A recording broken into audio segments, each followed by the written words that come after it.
Après 3 jours de combat, nos forces armées ont repris le contrôle du camp de Rumangabo et poursuivent les assauts pour arriver à bout du M23.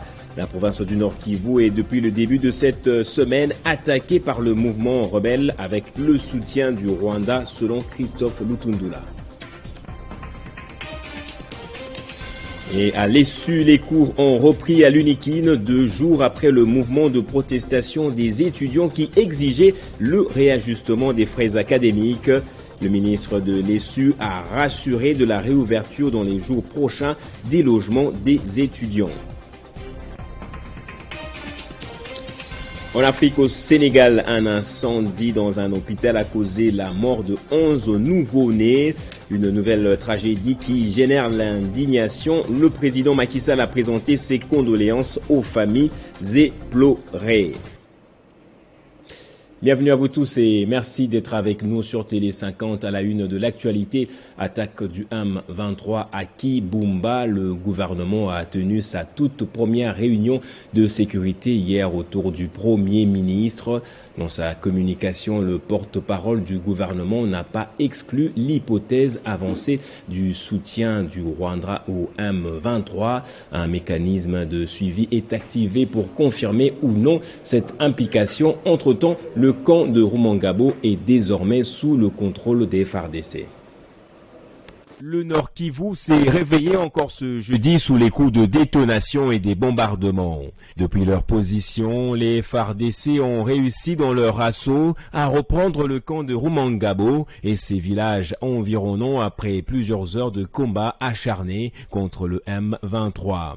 À Kinshasa, après une réunion d'urgence dans la soirée de mercredi autour du Premier ministre, le gouvernement avance sans absolument confirmer le soutien du Rwanda au M23. Il est établi suivant les éléments que nous avons reçus du terrain, en tout cas des soupçons se cristallisent sur un soutien qu'auraient reçu les M23 de la part du Rwanda.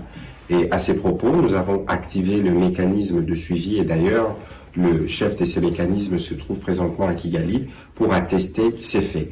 Parallèlement à la plénière du Conseil exécutif de l'Union africaine, le ministre des Affaires étrangères Christophe Lutundula lui a condamné publiquement et sans hésitation le soutien du Rwanda dans les attaques M23 dans une vidéo amateur largement partagée sur Internet. Les M23, soutenus par le Rwanda, a attaqué le troupe international dans mon discours à Mortir. Quel défi! C'est le summum de notre puissance. À l'heure actuelle, l'armée consolide ses positions reconquises et se lance dans des nouvelles offensives et partout ailleurs dans la République, des appels à l'unité se multiplient et un sentiment patriotique et de soutien à notre armée se lève dans le chef de la population. Dans un tweet, Georges Kapiamba parle lui de l'utilisation de terroristes djihadistes afghans, pakistanais, érythréens, somaliens, éthiopiens, saoudiens contre les FARDC pour accélérer la balkanisation de notre pays. Le coordonnateur de l'Organisation de défense des droits de l'homme, ACAJ, appelle le gouvernement à agir en conséquence. En début de cette semaine, le président de la Commission de l'Union africaine avait appelé les M23 à déposer définitivement les armes et à rejoindre le processus de résolution de crise initié au niveau régional. Et selon notre correspondant, une accalmie est observée ce jeudi matin dans le groupement de Kibati, en territoire de Nyiragongo, où il y a eu mercredi des affrontements entre les forces armées de la RDC et la rébellion du M23, alors que plusieurs villages de ce groupement restent vidés de leurs habitants. Les déplacés vivent dans des écoles et églises dans des conditions déplorables et demandent une intervention urgente du gouvernement pour faire face à cette situation. Pacheco Kavundama. Dans le groupement de Kibati, territoire de Nyiragongo, c'est une accalmie qui est observée au lendemain des affrontements entre les forces armées de la RDC et la rébellion du M23. C'est jeudi, tous les villages restent vides. Les populations qui ont fui des combats ont passé nuit dans des écoles et églises dans le groupement de Munigi à Kanyaruchinya, mais dans des conditions déplorables, comme il le témoigne ici.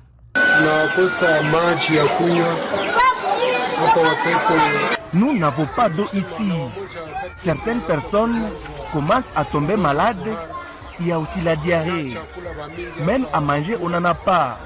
Les gens vont commencer à voler pour survivre avec risque d'être tués. On ne sait plus quoi faire.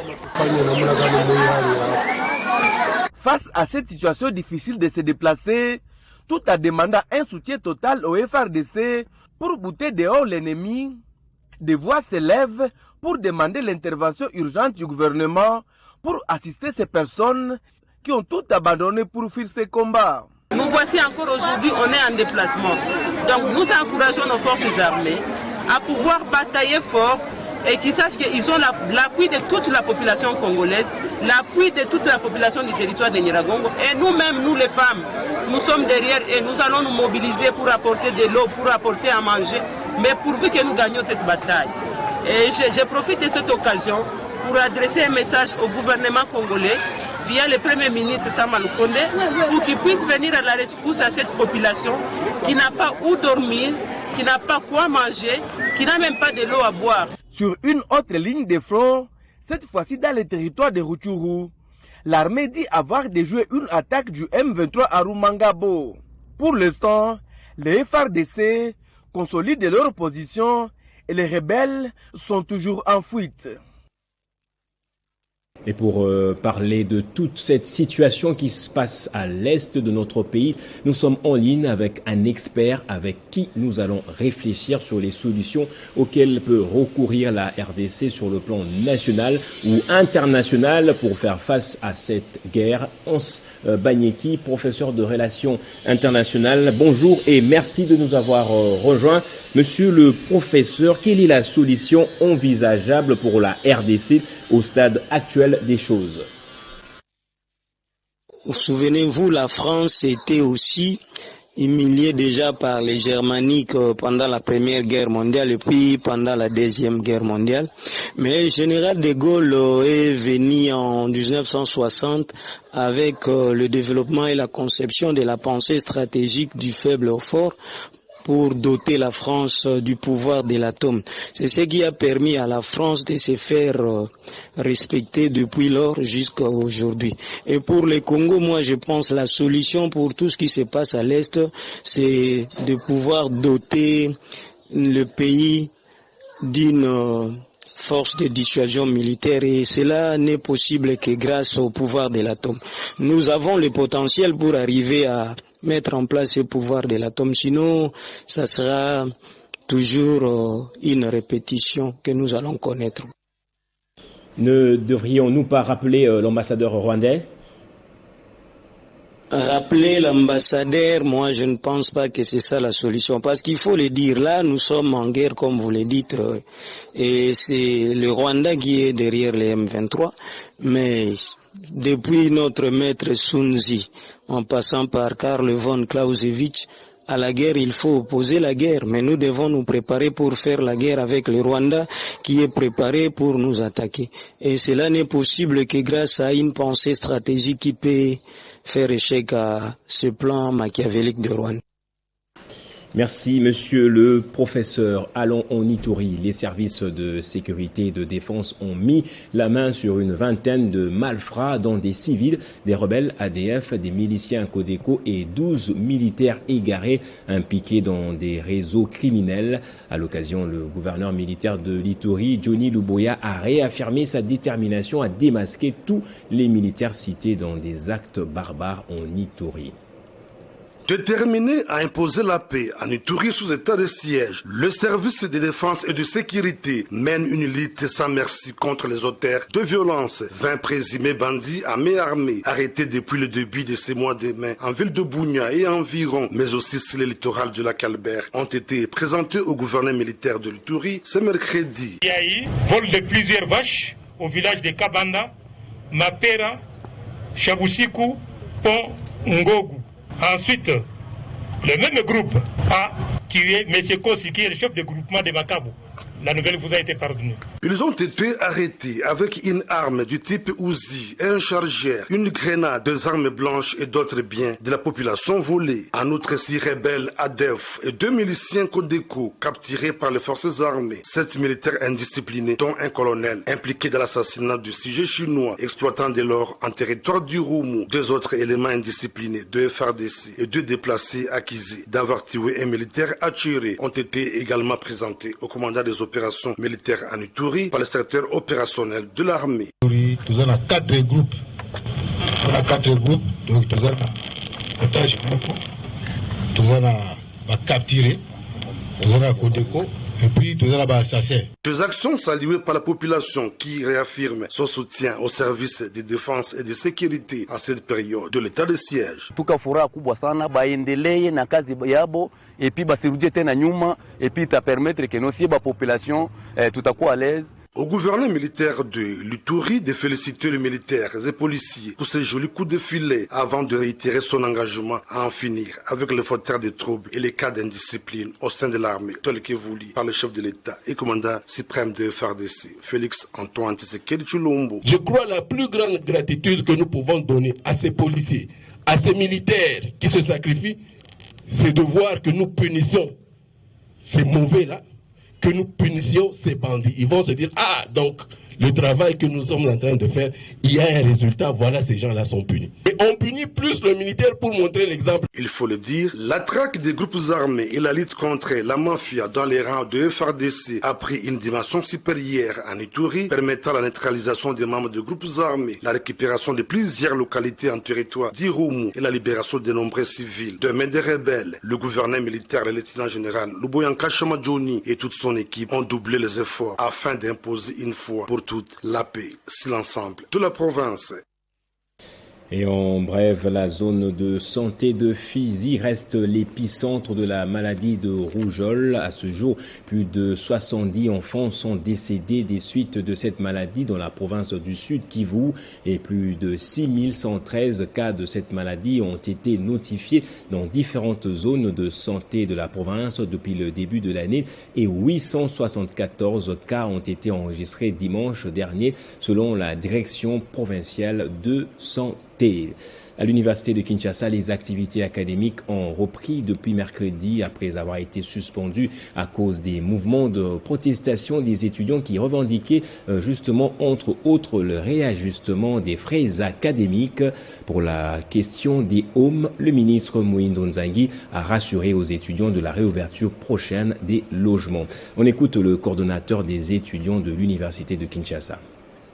Nous avons eu le privilège de rencontrer son Excellence, Monsieur le ministre national supérieur universitaire, Moïno Nzangi Botundo, pour nous présenter les désidératants des étudiants de notre alma mater. Mais d'une manière spéciale, nous lui avons présenté la situation de relogement des étudiants dans les halls. Et là, nous lui avons également présenté nos propositions, notamment reloger d'abord dans un premier temps les halls des filles, et d'une manière spéciale reloger dans un premier temps les finalistes. Et pour les hommes plateau et les hommes 10, nous avons également proposé de pouvoir reloger les étudiants, puisque nous avons un souci des transports. Et là, vous avez constaté que le lundi et hier mardi, il y a eu des manifestations. Et l'une des raisons de cette manifestation-là, c'était également le problème du relogement. Nous sommes sortis, on s'est dit très satisfaits, puisque l'autorité nous a écoutés d'une manière particulière et il nous a promis dans les jours à venir très incessamment ici, il va organiser une réunion avec le comité de gestion de notre université pour analyser nos différentes propositions afin que les étudiants soient relogés. On passe à l'actualité en Afrique. Triste nouvelle, 11 nouveau-nés sont morts hier mercredi dans l'incendie du service de néonatologie de l'hôpital de l'Ouest du Sénégal. Une nouvelle tragédie qui génère l'indignation et souligne les carences du système de santé publique, a annoncé le président Macky Sall sur Twitter. En sport, le tirage au sort plutôt des éliminatoires du championnat d'Afrique des Nations 2023 s'effectue ce jeudi au Caire en Égypte et ce, après plusieurs reports. Les qualifications seront organisées par zone. Selon cette procédure, 2 pays par zone seront qualifiés pour la phase finale qui se tiendra en Algérie l'année prochaine. Pour ce qui concerne la zone centrale, le Sao Tomé et Principe est suspendu et le Gabon ne s'est pas engagé. La RDC, le Cameroun, le Congo-Brazza sont les pays restés en liste au niveau 1 et l'un des 3 pays sera tiré au sort pour compléter le niveau 2 et les 2 autres seront exemptés du premier tour. Comme vous le savez, le championnat de la Liga a 20 équipes. C'est vrai qu'on est en contact avec plus de 30 universités, Joe. Donc c'est 32, on me dit par Chris, c'est 32 universités qui ont bien accepté ce projet, mais on collaborera qu'avec 20. Donc ces 20-là porteront un nom d'emprunt. C'est-à-dire on a UCSM par exemple, après tirage au sort, UCSM peut devenir UCSM Real Madrid, UCSM Séville. C'est comme ça que, c'est-à-dire vous porterez chacun le nom d'une équipe la Liga et nous jouerons les week-ends, chaque samedi, dimanche, pendant tout un mois, pendant tout le mois de juillet. Et à la fin, on va remettre les prix. Il y a un prix monétaire, c'est-à-dire l'argent, et aussi il y a du matériel didactique, c'est-à-dire les ordinateurs pour le premier, le deuxième et le troisième. Parce qu'au-delà des efforts que vous allez fournir sur le terrain, on veut que les autres qui resteront, qui ne joueront pas sur le terrain, puissent profiter de vos efforts. C'est-à-dire c'est pas non plus beaucoup, mais le peu qu'on s'est mis d'accord pour offrir, ça sera bon. C'est-à-dire le premier, en termes d'ordinateur, il y aura 30 pour le premier, 20 pour le deuxième et 10 pour le troisième. Et en termes d'argent, ça sera 5 000 pour le premier, 3 000 pour le deuxième et 2 000 pour le troisième. Là, le plus important, c'est pas cet argent qu'on offre, parce que ça ne représente pas ce que vous valez. C'est l'événement en soi. Nous voulons que ces tournois soient un canal par lequel nous transmettons de la bonne humeur. On a commencé à Kinshasa, on va continuer sur d'autres provinces où nous serons accueillis. L'idée, c'est l'année prochaine, pendant les vacances de Pâques, organiser une coupe du Congo des universités, si on peut l'appeler comme ça. Vous venez de suivre là justement les précisions de Bob Richard Makandele, membre du comité d'organisation de la Liga YouCoupe, un tournoi interuniversitaire de promotion de valeurs à travers le sport qui sera lancé justement au mois de juillet prochain dans la ville de Kinshasa. Place au rappel des titres à présent. Après 3 jours de combat, nos forces armées ont repris le contrôle du camp de Rumangabo et poursuivent les assauts pour arriver à bout du M23. La province du Nord Kivu est depuis le début de cette semaine attaquée par le mouvement rebelle avec le soutien du Rwanda selon Christophe Lutundula. Et à l'enseignement supérieur et universitaire, les cours ont repris à l'université de Kinshasa 2 jours après le mouvement de protestation des étudiants. Le ministre de l'ESU qui a reçu hier dans la soirée la délégation estudiantine à qui il a justement rassuré de la réouverture dans les jours prochains des logements des étudiants. Et en Afrique, au Sénégal, un incendie dans un hôpital a causé la mort de 11 nouveau-nés, une nouvelle tragédie qui génère l'indignation. Le président Macky Sall a présenté ses condoléances aux familles éplorées. Restez avec moi pour la revue de presse.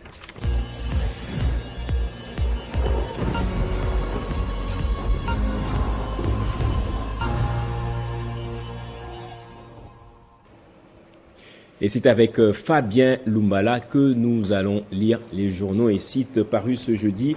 Bonjour et bienvenue à vous Fabien. Bonjour Gaëtan Kobabouranzi, bonjour chers téléspectateurs. À la une de votre revue de presse, les affrontements entre l'armée et le M23 appuyés par le Rwanda. C'est les sujets très abordés par la presse. Oui, ce sujet est abondamment abordé par la presse, paru à Kinshasa, la presse papier et la presse en ligne. D'abord, actualité.cd couvre le bal en sa machette tous les services impliqués dans le secteur de la défense en réunion de crise autour du Premier ministre Jean-Michel Sama Lukonde. Ce média en ligne indique que les violences dans le Nord Kivu font l'objet de moult réunions au plus haut niveau de la République. Le Premier ministre a réuni les membres du gouvernement, dont le ministre de la Défense nationale et ancien combattant, le ministre de la Communication et Médias, le vice-premier ministre en charge de l'Intérieur, Sécurité et Affaires coutumières pour des solutions importantes. Et pour sa part, Mediacongo.net, qui s'intéresse également au sujet, signale qu'au suite aux affrontements au Nord Kivu, un mouvement citoyen, oui, ce média également en ligne et en papier, relaye les exigences, surtout la demande des mouvements citoyens qui exigent du gouvernement de la République l'expulsion pure et simple de l'ambassadeur rwandais à Kinshasa, le très médiatique Karega. Vous le connaissez très bien, très remonté par ces hostilités qui font des milliers de déplacés. Vigilance citoyenne, parce que c'est de ce mouvement dont il est question, condamne le comportement barbare de l'armée rwandaise visiblement engagée à envahir la RDC via le M23, ce qui ne sera pas possible parce que les Congolais ne sont pas nés de la dernière pluie. Ce sont des hommes avec grand H. Et par ailleurs, l'ONU, vous connaissez l'ONU, est toujours l'impuissante ONU, comme c'est le cas en Ukraine. Ici également, elle observe, les massacres. Elle assiste à tout ce qu'on voit, mais elle est toujours présente et donne de la voix. Alors, l'ONU encourage les parties prenantes à dialoguer. Titre 7/7.cd, l'envoyé spécial du secrétaire général des Nations Unies dans la région du Grand Lac a exprimé sa vive préoccupation par rapport à la situation sécuritaire dans l'est de la RDC. Et c'est à travers un communiqué publié depuis Nairobi dans lequel ce dernier insiste sur l'importance du dialogue de Nairobi ainsi que sur le processus des désarmements volontaires des groupes armés locaux tout en condamnant les actions militaires du M23. Voilà. Et autre sujet, Fabien Lumbala, c'est la fin de la mission de Mike Hammer, un autre ambassadeur. On a parlé de Vincent Karega, maintenant le sulfureux, je dirais, Mike Hammer à Kinshasa, dont la mission prendra fin très prochainement. Oui, sont déjà les tractations pour son remplacement. Casinfo nous informe, ou titre à sa une, c'est Leslie Temlin qui pourrait remplacer Mike Hammer comme ambassadeur des États-Unis en RDC. Arrive un fin mandat, le mécanisme de remplacement de l'actuel ambassadeur des États-Unis d'Amérique, Mike Hammer, a été déjà enclenché par le département d'État américain chargé d'examiner les différentes candidatures. Politico.cd évoque également cette nouvelle et confirme que c'est le nom de Leslie Temlin qui a été donc cité pour remplacer Mike Hammer. Zita, comme vous le connaissez, très intégré en RDC et l'homme qui s'identifie beaucoup à la tradition congolaise par l'alimentation, un homme très engagé et qui fait bien son boulot. Cependant, actualité plutôt politico.cd signale que le profil de celle qui va remplacer Mike Hammer doit être confirmé par la Maison Blanche. Cette dernière était chargée d'affaires par intérim au Soudan depuis février dernier, où elle a été remplacée par Patricia Mahomey. Et pour terminer, on termine en Afrique de l'Ouest, en Gambie précisément. Yaya Jammeh sera jugé. Le journal Le Monde Gaëtan évoque ce sujet. Justement, le gouvernement se dit prêt, le gouvernement gambien se dit prêt à faire juger l'ancien dictateur Yaya Jammeh. La comparution de l'ex-autocrate semble une perspective encore lointaine, car il vit en exil en Guinée équatoriale chez le vieux Obiangema et il n'y a pas d'accord d'extradition entre les deux pays. Je cite la Guinée équatoriale et la Gambie. Merci Fabien Lumbala pour cette lecture. C'est toujours un plaisir pour moi de vous recevoir. Un plaisir désormais par moment. Vous serez là le coutume jeudi. Parce que chaque mercredi, je suis là, jeudi occasionnellement, sauf déplacement pour raison de service. Merci Fabien Noumala. Merci à vous également, madame, monsieur, pour votre fidélité toujours renouvelée. Très bonne suite de programme et soyez toujours heureux.